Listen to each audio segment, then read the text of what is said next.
You're gonna have 15 minutes for the strength. You're gonna move yourselves throughout this list, and you're gonna get as many rounds of it in as you can within that 15 minutes. You'll be able to give yourself some rest time before starting the next round back up again, but it's all kind of dependent on how you feel. We're gonna give you a rep range for every movement you do. Again, that's gonna be based on how hard these movements are for you and the weight that you have available. So first movement on the list is a tricep extension. You can use a dumbbell or a plate. We're gonna show you the dumbbell first. With the dumbbell, you're gonna put your hands on both sides of the bells and you are going to simply press up overhead. Okay, variation number 1. Another option would be to use a plate. Same thing, it's gonna go behind your head and we're pressing up, making sure that those elbows are extended and that that plate is finishing right over your head, which is over your midline.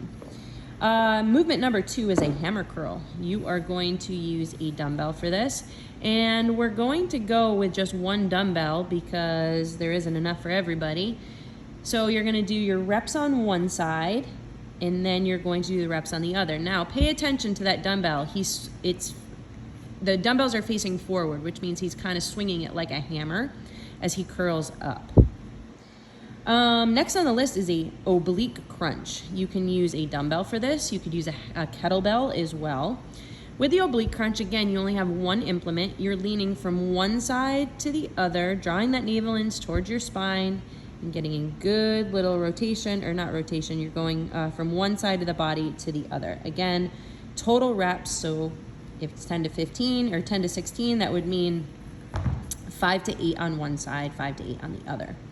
Next on the list is bicycle crunches. You're gonna get down and you're just gonna get a little ab work in.